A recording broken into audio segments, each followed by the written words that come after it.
आगे बढ़ते हुए तज़किरा करें। वफाक की सरकारी तालीमी इदारों में मुफ्त खाना प्रोग्राम पर अमल दरामद शुरू हो चुका है। पहले फेज़ में 40 प्राइमरी स्कूल्स में रवा हफ्ते दोपहर का खाना दिया जाएगा।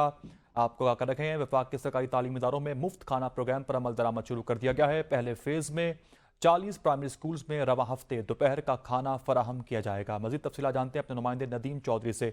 नदीम, आगाह कीजिएगा, वफाकी सरकारी स्कूलों में मुफ्त खाने का जो प्लान है उस पर अमल दरामद शुरू हो चुका है। जी बिल्कुल, वफाकी सरकारी तालीमी इदारों में मुफ्त खाना के प्रोग्राम पर अमल दरामद शुरू हो चुका है। पहले फेज में 40 प्राइमरी स्कूल्स में रवां हफ्ते दोपहर का खाना दिया जाएगा।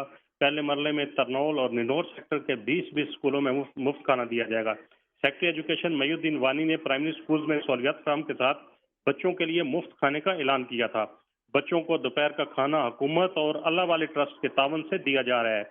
सेक्रेटरी एजुकेशन मयूद्दीन वानी का कहना था कि अगले 2 माह में तमाम प्राइमरी स्कूल्स में खाना शुरू कर दिया सही। जाएगा। जी।